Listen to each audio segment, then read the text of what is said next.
In your face. Coming up, ONTV Update takes a look at foster parenting and how children from troubled families benefit from having a stable home.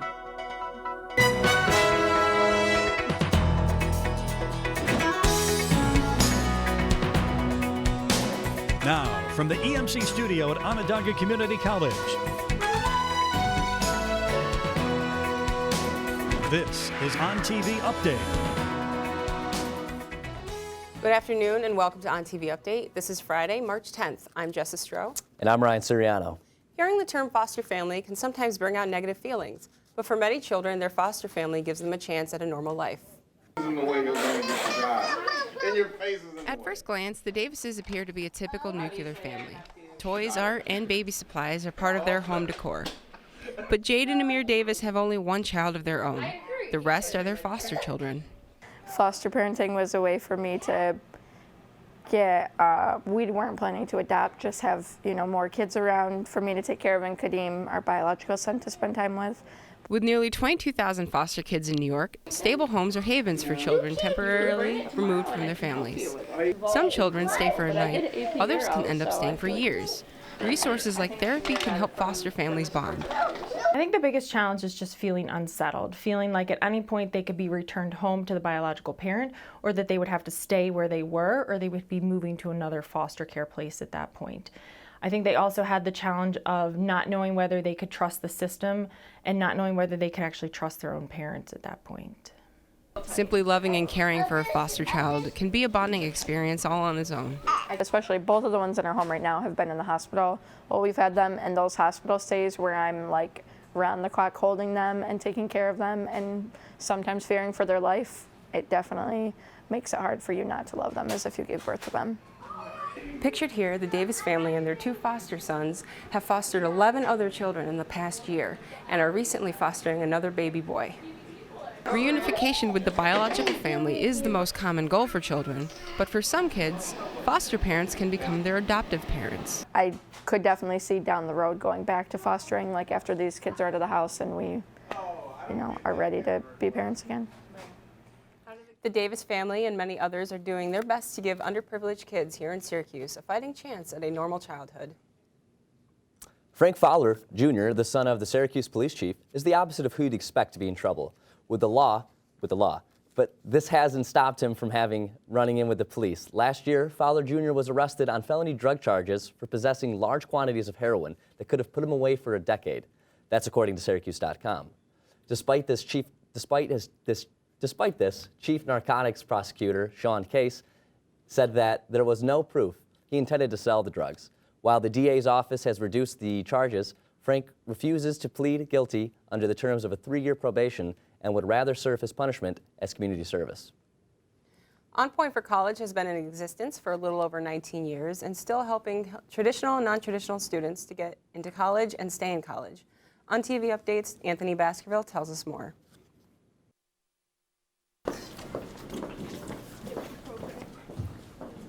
On Point for College has helped students to be able to get into college, to stay in college, and to help them succeed after they've graduated from college. Speaking with T.L. Carrington, an On Point advisor who comes up to OCC, told us how they help students prepare for college. So when we go up to the campuses, we are basically doing success work, and we're meeting with students to ensure that they're doing well in school.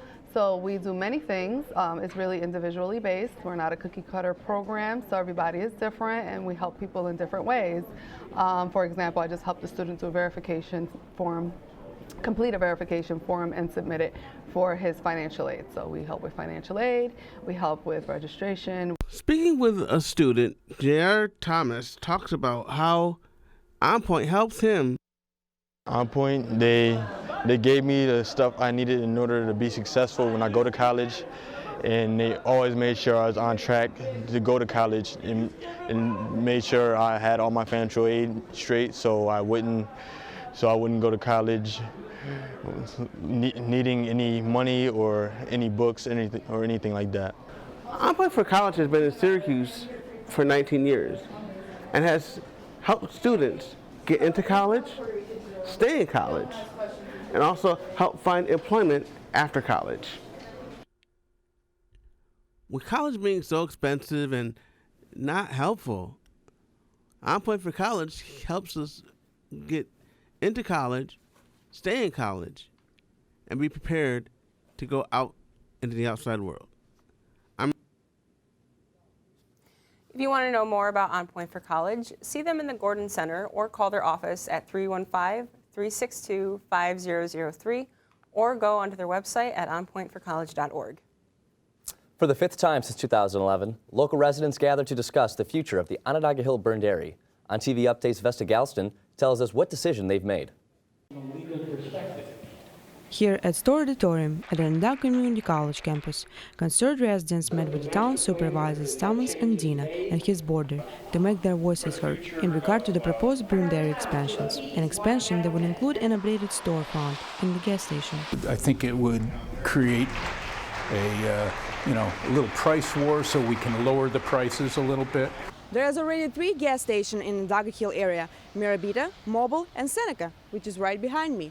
Some Onondaga residents doesn't want to have a gas station near them, but that's not their only concern. I don't think it will actually negatively impact my property, but it will impact some people. Onondaga Hill residents that oppose an expansion are mainly concerned about air quality and how a gas station in close proximity to their homes will affect their health. Every time you fill up a tank, the vapors get pushed out, and they have vapor recovery systems to sort of catch as much of the gas as they can, but the reality is that they don't catch everything. While some Onondaga Hill residents are faithfully concerned about those vapors, other residents like Hedel have a different view. If you're within 300 feet of a gas station, your probability of getting something like leukemia from gasoline is something like 70 out of a million. So we're talking low odds of anything really happening here, but it exists. No final decision was made on Monday's meeting. It was just another step to the process, already a 6-year process. For now, the Onondaga Hill burned area will remain right where it is. From Store Auditorium, I'm Vesta Galston, ONTV Update. Even though there wasn't a final decision made on Monday, the town board could vote on the expansion as early as their next meeting on March 20th. When we come back, we'll have our weekly weather forecast. As the weather changes, we always have to make sure we're prepared for anything, and weatherman Kevin Myers shows us why tire upkeep is important during the winter months.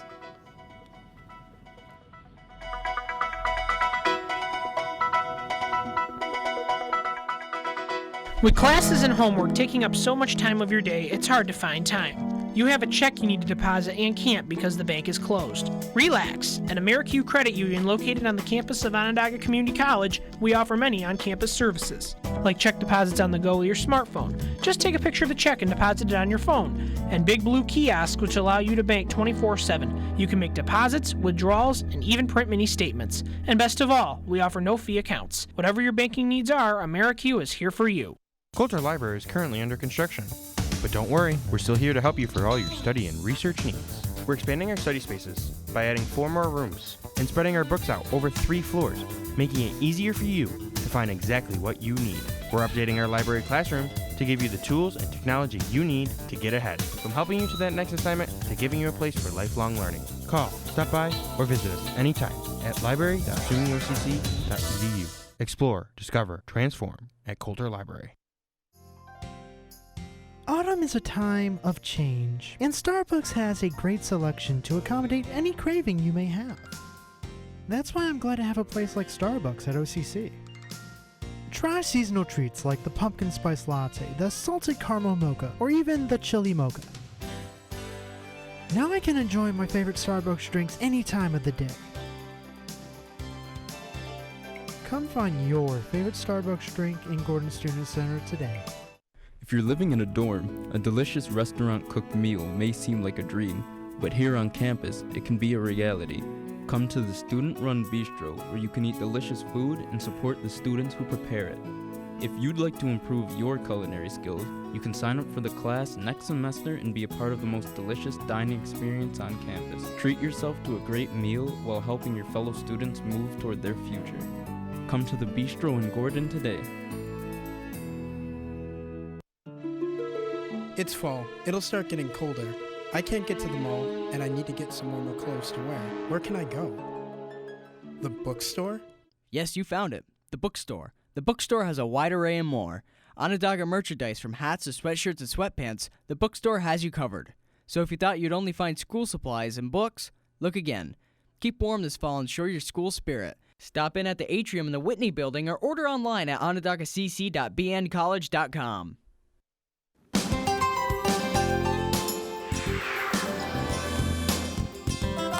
Welcome back to ONTV Update. I'm Ryan Siriano. And I'm Jessa Stroh. We're back with our weatherman, Kevin Myers, and his 5-day forecast. How's it looking, Kevin? Well, everyone, we aren't going to have the warm and sunny weekend that we're all hoping for. Saturday starts off for a very chilly weekend. It's going to be a cold one and cloudy for the big parade day with a high of 17 and a low of 8. Rounding up the weekend with another cold one on Sunday, it will be another cloudy day, only reaching 18 degrees and having a low of 10. Monday will try to warm up, but not as much as we would like. The high will be at 29 and partly cloudy and a low of 20. Then Tuesday will bring back the snow that we've missed for a few days, having a high of 28 and a low of 16. And rounding up the 5-day with Wednesday, the snow will continue in the morning, but should be done by the afternoon. Wednesday will have a high temperature of 28 and a low of 15 degrees. Having a good set of snow tires is crucial to driving through the long winter that Central New Yorkers have to go through. Tire upkeep is very important to stay safe when the snow begins to fall. Living in Central New York, and even upstate New York, it is very important to keep an eye on your tires. With unpredictable winters, you never know when the snow might hit you. If the tread on your tires starts to become worn down, it could mean bad news for several aspects of driving. It's very important to keep for your braking, your acceleration, overall control of the vehicle, to keep the treads at an acceptable level. Sometimes, snow can accumulate at record-setting depth overnight. Even though there is no snow on the ground right now, an OCC student who commutes always makes sure to check his tires on a regular basis. Yeah, I always check my tires to make sure they're in tip-top condition, just in case there is a bad snowstorm. I know I can get to my destination pretty safely. When testing to see if your tires are good enough for the winter or not, you take a penny and put it in the tread like this. If the tread is touching Abraham Lincoln's head, your tires are good to go for the winter. Taking time throughout the winter to check your tires is crucial to your safety when driving. Though many people focus on the brand of the tire, Ben says that might not be the solution to safe driving on the slick roads. Overall, I'm not sure if brand is the problem. It will extend, if you get a better brand, it'll extend the life of your tire, perform maybe a little bit better, but overall I think it's more important you upkeep them. Even though spring is right around the corner, I wouldn't plan on switching tires just yet. You never know when that late snowstorm might hit you. Make sure to stay safe on the roads, and back to you, Jessa. With continued talks of President Trump's travel ban, people on both sides are trying to shift support. Syracuse area doctors that have immigrated to America provide as many as 100,000 appointments for patients each year, according to Syracuse.com. In areas with lack of health professionals, these immigrant doctors provide up to 2.3 million appointments each year. While many support the travel bans, some say we'd be missing out on highly trained professionals. If you'd like to check out this study yourself, go to immigrantdoctors.org for more information. When we come back from the break, we talk sports with Charlie Shipley. With the new season, everyone's ready for some new sports.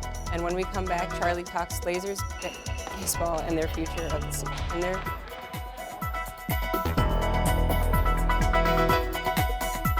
You may have walked by Coulter Library and seen that we're under construction, but we're still going strong. We have over 200 computers, 10 study rooms, and a 24-hour chat service where you can speak directly to a librarian. Our vast and diverse research collection will meet your academic needs. And here at Coulter, you'll find social gatherings and events to help you connect with the community. Experience Coulter Library today.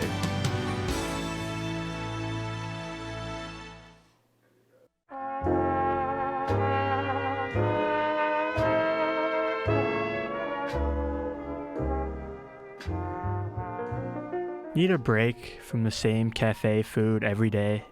Quit the assembly line and head over to the Bistro, a live restaurant ran by students in the hospitality program who cook you food to order and serve it restaurant style. Come make reservations at the Bistro today. I think the remodeling gives it a good look. It also provides more open space for the students. Also, it uplifts the school in some kind of way to me. Kind of when I see how the format of the remodeling looks, it makes it look more pleasing, appealing. So that's what I like about the remodeling of the school. Compared to what I've seen the last 2 semesters, it's really come a long way and it looks really great. I try and give them a little bit of an idea of what it's like to work as a designer. Hopefully the main thing they get is the work ethic, that it is a lot of work. It's art is one of the hardest things to survive in. You have to have the work ethic, and hopefully they get an appreciation for that, and as well as the information, the art and design and things like that. Try and prepare them for what's out there.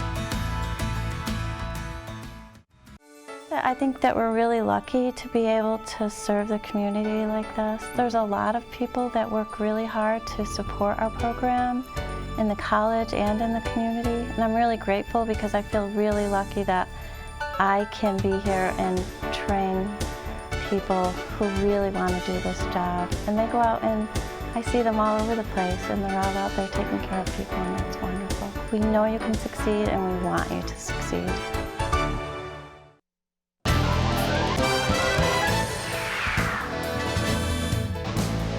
Welcome back to ONTV Update Sports. I'm Charles Shipley.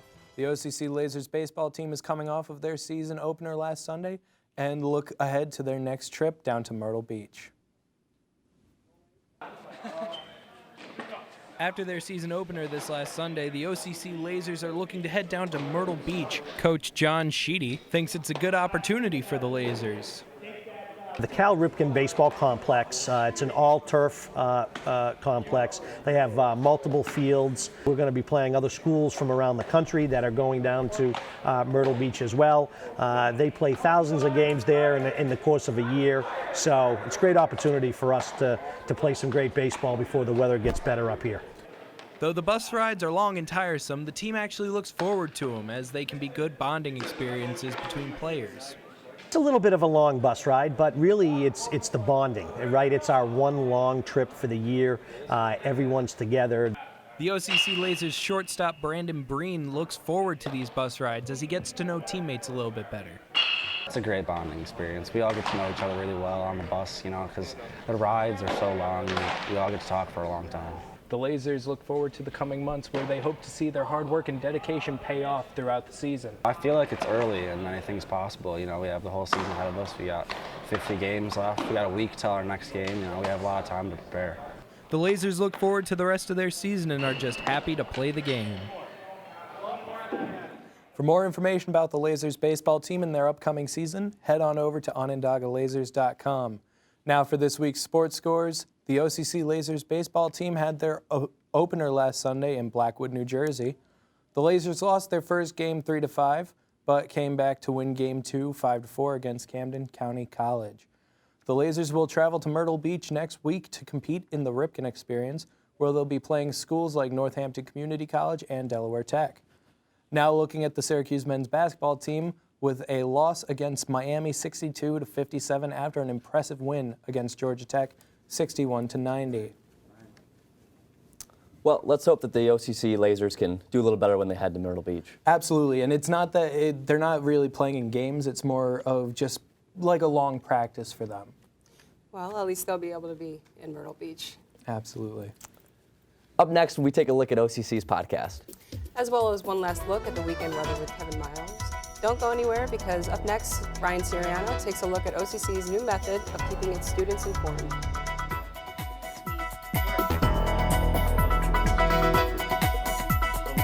Just sort of lean off the desk. There's a lot. Library is good. Now they're building it. It's almost done, and it's good. You can use computers. You can use books over there.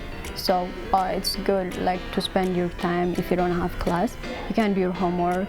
And in the learning center over here is good too. They try to teach you a lot of things.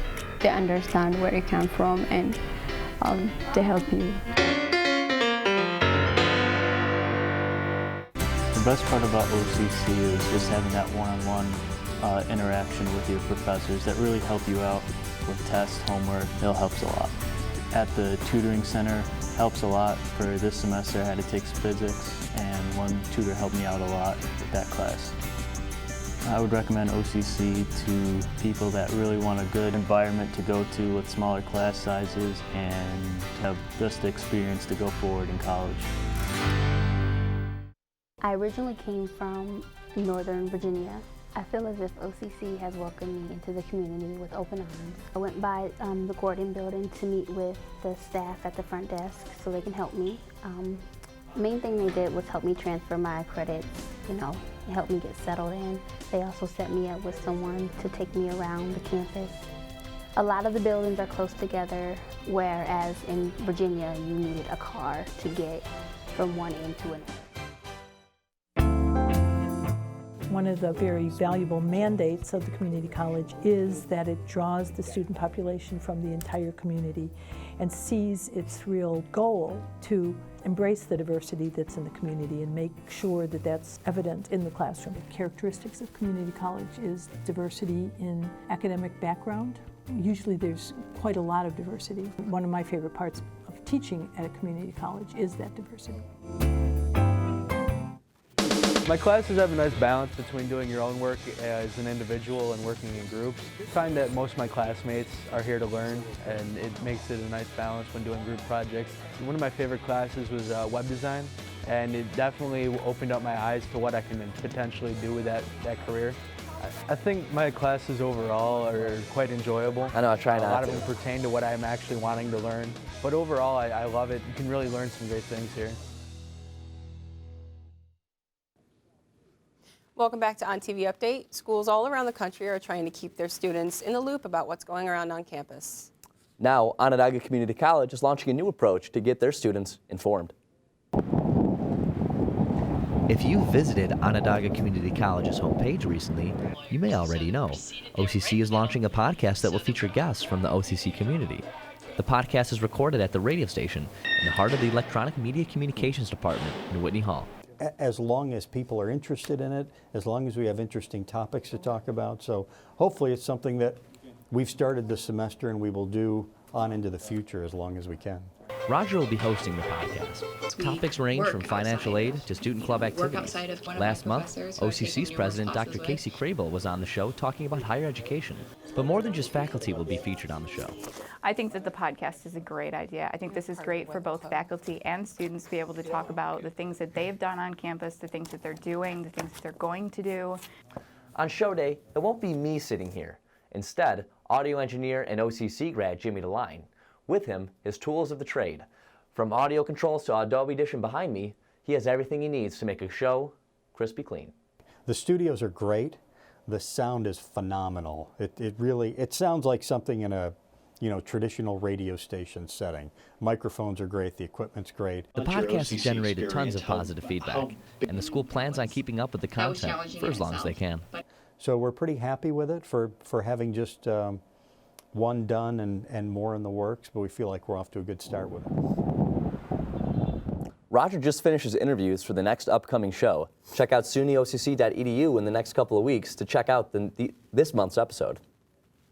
Kevin is back now with weekend weather forecast. How's it looking, Kevin? Well, guys, the weekend doesn't look like it's going to be very nice.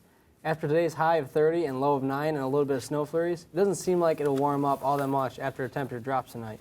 You're going to want to bundle up. It's going to be a chilly parade day on Saturday with a high of 17 and a low of 8. Be sure to dress nice and warm if you plan to be out there. And Sunday follows suit with another cloudy and cold day to end the weekend. Sunday is going to have a high of 18 and a low of 10. Yeah, so you see it's going to be a pretty cold day Saturday for the parade. Does anybody plan on going? I don't plan on going. My family and I are going to stay home because it'll be so cold. Yeah, I heard Utica actually canceled their parade, so definitely going to be a cold one. Oh, yeah. I'd like to thank our weather anchor, Kevin Myers, and our sports anchor, Charlie Shipley, for joining us. I'm Jessa Stroh. And I'm Ryan Siriano. Thanks for joining us. Find us again next week. You're watching ONTV Update.